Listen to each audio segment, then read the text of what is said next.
Donnie Boy Jamieson, as I promised you, just walked into the studio. Yeah, hey Eddie, I actually mixed that Rush live album, and we did a lot of fixes on that. Oh, did you really? Yeah, basically re-recorded the whole thing. I didn't know you were mixing records 35 years ago. Well, yeah, that's how I got started. Yeah, I worked my way up to that metal show, and Don and I had a good time on the Mega Cruise. We did. It's a good time as had by all, as usual. I got to see you for like 30 seconds as usual on the whole thing.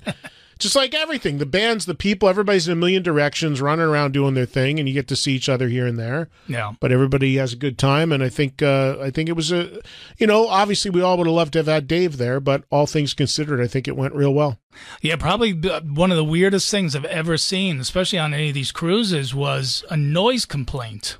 Yeah. During John 5 set. The one guy that doesn't have somebody screaming into a microphone the entire time, or he's just, he's playing his, now of course he plays loudly, but we were docked in San Diego. I mean, we weren't, that close to any kind of living space that I could tell. But apparently halfway through the set, I'm standing there watching, and he goes, "Oh, hold on, I'm getting a message here." You see, there's cops there, and apparently the cops came on. There was noise complaints from the condos near the pier, and they were going to arrest the captain of the ship. Yeah, the problem was we were in port, like Don said, in San Diego, and there are apartments and condos around the port. And I guess, it's not the norm for a cruise ship in the port to have Armored Saint and Lamb of God playing on it. And John happened to be on the outdoor stage, and it went past whatever time ordinance it was, and people didn't want to hear him play stuff from his great new record, and that was having their dinner in their condos or whatever the case may be. But yeah, you're right. That was funny when they said the captain is going to be arrested and the ship won't sail. Can you imagine the ocean cred he would have if he went to jail? Oh, man. And then they shut me down over my heavy metal cruise. All the other captains would look up to him. Yeah, and then he moved it, though. John had only like 3-4 songs left, because I was standing right there when they stopped him, and he's like, let's move it down into one of the decks. And they did. On really short notice, they moved it in one of the lounges. Yeah, John continued his set. Yeah, his crew and the crew on the ship did a great job. And maybe 30 minutes later, they had a reset up in a tiny little lounge area, and everybody ran down there, and he finished the show, and it was great, man. And then he was home in his bed in L.A. Yeah. Because John didn't want to stay on the cruise. He doesn't like being on cruises. So he got on and off in San Diego, did his bit. Everybody got a chance to see him, and then he went about his business. And John, I didn't even know this until I found out after the fact. That chiller thing was in Jersey? Yeah. John was there. Yep. I didn't know John was going there. He was 5 minutes from my house. No. I've traveled around the country to hang with John 5. He's down the street. He's hiding out in the Hilton over Parsippany, in Parsippany. Yeah, they might still be after him. So was Charlie and Scott from Anthrax went to it this year. Don and I have done that in the past and Jim as well, but I didn't even realize it was happening this weekend. But I couldn't have gone anyway. I just wanted to get some catching up after you were just saying your schedule's been crazy the last month. So is mine. So I actually looked forward to a weekend home this past weekend, especially, Don, when you consider having a Sunday home and off is so special when you consider the caliber of our respective football teams and that we got to watch them yesterday. Yeah, completely undisturbed. I didn't have to race home from the airport. I didn't have to watch it in another town and find a sports bar. I could just leisurely watch the Jets shit the bed. Yeah, we could watch both of our teams lose miserably every snap and enjoy every moment of it. At the same time, you could switch. They played the same time this week. You could switch back and forth between the channels and watch each one blunder. Yeah, well, they never used to do that. The Jets and the Giants would never play at the same time on a Sunday. And like in the last bunch of years, if you asked the head of the network, you go, really? Does it really matter? Right, because they want to put the marquee game on in that 4 o'clock window. That's right. They don't want to be stuck with, the Jets getting destroyed in the 4 o'clock window or vice versa. So we'll get some calls about Rock here in a second, but before we do, my team, the Giants, has 2 wins. Yours has 1. Who finishes the season with more wins? What do you think? I hope you guys do, because now I'm going for draft picks at this point. Once again, we're battling for draft picks, and I don't like, I'll be honest, from day one I didn't like Sam Darnold. He just looks like a deer in the headlights when he plays. I didn't even watch him in college. It's just like he's just got bad body language. Now he's seeing ghosts, right? That's the new thing. So I want to take one of those 3 can't-miss quarterbacks that are coming out. Well, you got to fight Miami for that, your own division. Yeah. They're going for that guy. Hopefully we'll lose to you guys. Hopefully we'll lose to Miami. And oh, God, it's unbelievable. Thank God we have music to make us happy. I know. It's crazy. All right, so let's get, speaking of music, Don is hanging out. You got shows this weekend, right? You wanted to mention. Oh, Friday night, yeah, White Plains Comedy Club. They've been around previously, but they just geared up again. So if you're around and you're in the White Plains, New York area, coming up this Friday, November 1st, start out your November with myself and a couple other funny comics. Have some laughs with Donnie Boy if you're in White Plains, and you just recorded a new comedy record, right? Yeah, Denim and Laughter is in the can. That's awesome. I got the Saxon guys working on the music for it. Of course you do. And so, yeah, we're going to put that out sometime in 2020. So I'm excited about that. And it was a great time. Thank you to everybody who came to the show in Los Angeles. We had a good time. We did it at an illegal club. An actual speakeasy. So it was, oh wow, yeah, it was a lot of fun. You had a special code to get in. Yeah, it was like a Facebook thing, and you had there's a secret, code and a password, and we emailed the address to everybody. The more only Don would do a comedy show, making it hard for people to come in to see him. He's trying to promote White Plains, but the other show you need a password to get in. Yeah, I should make the White Plains show more secretive. Password. Yeah, exactly. It'll be packed. Everybody wants to get to where they can't get into. Exactly. That's exactly what happened. So we had a good turnout for both shows. So thank you. All right, let's get to some calls right now about anything you want to hit us with in the world of rock. Sean in Maryland has been waiting for a long time. Sean, thank you for your patience. What's going on today? Hey, Eddie, appreciate you taking my call, and keep on doing what you're doing. I really appreciate it. Thank you, man. Correct me if I'm wrong on the year. I'm thinking 1984, 85-ish. There was a band that came out, and to me, the sound was the beginning of the true metal era. They were called Hanover Fist. I remember one song they had called Metal of the Night. Haven't heard anything from them, about them, since 84-ish, I believe. I was wondering if you had any intel on that. Sean, I've never heard of them. Hand over fist? Hanover Fist. Hanover. Oh, Hanover. Hanover Fist. Don, are you Googling right now? Yeah, I think they're on the next Monsters of Rock cruise. I'll tell you what, the first time I ever heard their song was in a movie. I believe it was called The Wild Side, or I can't quite remember, but I believe it was one of the Penn boys that starred in the movie. And it was the first time I ever heard it. One of the kids had a parakeet dancing to the song while he might have been smoking something a little on the wild side himself. Hanover Fist. Yep.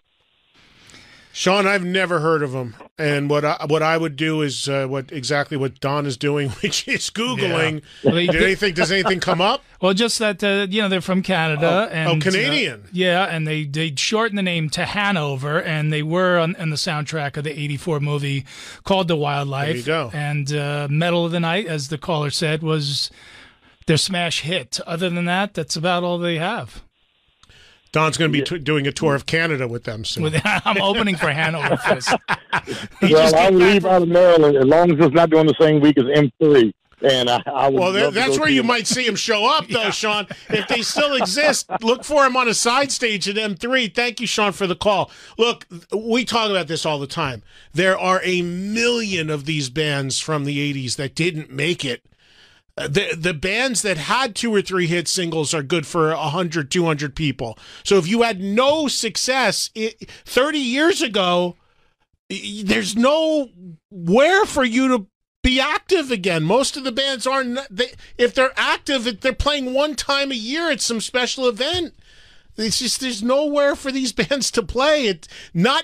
See, here's the thing. As fans, you often think that if somebody made a record 30, 35 years ago, well, they must be in it for life. What are they doing now? They got to be doing music. If you're 20 and now you're 55, you could be a banker, you could be a garbage man, you could be own a restaurant, you could do anything. There's people, the people aren't lifers all the time in this business. If they're in Canada, they probably own a dispensary. Oh, is weed's legal up there, right? Oh my God! Yeah, first of all, I just did 3 weeks there. I toured with Nashville Pussy. Right. And I talked to a ton of metalheads on that tour, and not one person brought up Hanover Fist to me. I mean, we talked Exciter, we talked about pretty much every, Canadian band out there, Dango Jones, Triumph. Nobody mentioned Hanover Fist, but yeah, the dispensaries are it's like Starbucks up there. Did anybody mention Coney Hatch to you? Yeah, we talked about Good. Coney Hatch, absolutely. I love the Hatch. Yeah. They're like on every corner, people smoking weed just out on the sidewalk, out on the street, like just walking around. Mm-hmm. Is it like L.A. or in California, or even because California is like legal dispensary on every corner? You go out, people walking around. Yeah, pretty much. Yeah. It's amazing, man. We brought up like we're around the same age and like how we were trained what weed was as kids, and now it's like everywhere. You had to buy it from a friend in high school and, outside the cafeteria. And now you could go in and not only can you get just a bag of weed, you can get rolled joints, you can get obviously gummies, edibles. They got weed pills. It's crazy. Weed pills. All right. Well, thank you for your call. Donnie Boy, you readying a Sabbath list? Yeah, this is going to be brutally tough, but... my list currently sits at 33, and I need to get it to 20. I need 13 cuts by the time I do the show. 13 Salentino cuts. Tough. It's going to be tough. Yeah, that'll probably be the hardest one you've done, I think. I got to get Florentine in on it, too, because he's a big Sabbath guy. He's probably bigger Sabbath guy than I am. Not probably, he is, for sure. So I would like to get his. Stop. I'm giving you 24. That's it. Yeah. I make my own list. He'll have some hard rules of his own. Oh, boy. So, yeah, listen to that. Big week on the Volume Show every day here on over on Channel 106, where I'm on every day. Here on Monday, I will not be here on a Monday night now for the next 2 weeks. I'm going to take a little time off. I've got a little vacation I need to use up, so that will impact the next couple of Mondays. But I am on live the rest of the week on Volume. Don has comedy shows coming up, including Friday, White Plains, New York. That's right. I'm doing a Ford Fusion tour of White Plains on Friday night. Don can't even afford the van. He's in the Ford Fusion. Yeah, no Sprinter van, no tour bus, just me in a Ford Fusion, my bag of merch, and my dick jokes in my pocket. White Plains Comedy Club this Friday. There you go. Check it out. And in the set of music, I played UFO Cherry. And I played, actually, Spread Eagle, if you were listening, Switchblade Serenade, which is from the first record, about early 90s, and the closest they came to having a hit. And, again, I can't stress enough, I know those guys. I'm a fan. I know Rob, he's a great dude. I'm just honest and realistic about what the business is. So when someone calls and asks about whether it's Hanover Fist or Spread Eagle touring and the excitement about a tour, I'm just being realistic because I see it every single day. And look, as I said before, I hope somebody proves me wrong about the viability of these bands pulling people and being able to tour and having a hit record. But to date, I don't think, unfortunately, sadly, I haven't been proven wrong yet in that area. So good luck to them, and we look forward to seeing what they have coming. I put the bug in Larry from the Monsters of Rock cruise. I already put the bug in his ear. I want Icon. Spread Eagle and Icon on that cruise. Yeah, in February. We'll both be on it. We'll know from it. There's a great example, though. Icon. So I actually talked to Larry about Icon. Larry said, have Icon call me. So I'm on... Not to go down a whole rabbit hole here again, but real quick. So we're on the Megadeth cruise. I'm talking to Ellefson. I had lunch with him. He's telling me this record he just put out, Sleeping Giants or whatever. Yep. He did it in the underground studio bunker that is owned by the guitar player from Icon, John Aquilino. John made a lot of money in other business. I've been to this bunker. It's insane. It's an underground recording studio in the back of his house. So I said to Ellefson, who lives in Arizona, where the Icon guys are from, I said, hey, what's going on with those guys? I tried to help Wexler out, and Icon guys, they wanted to do a date. Larry was interested in putting him on, because that's the only place a band like that could get a gig, like, being honest. And I love him. I'm being honest. And he goes, I think, they had grand plans of trying to go out and tour and stuff happening, and the reality hit in. He said, and now they just went back to whatever they do, and John runs this studio and whatever. So there's nothing wrong with any of that. It's more the norm than not, unfortunately. You just got to operate in some orbit of reality. Otherwise, you're really going to be stunned at where things are at when, especially a band like Icon, didn't even sniff a hit. Hell, Spread Eagles, Guns N' Roses compared to Icon in terms of a hit. I remember the first Icon album very well. The Icon good record, super heavily regarded with hardcore fans and critics, especially in England. Actually, the second record, though, Night of the Crime, the commercial one is the one that's more loved, but in terms of critically, but whatever.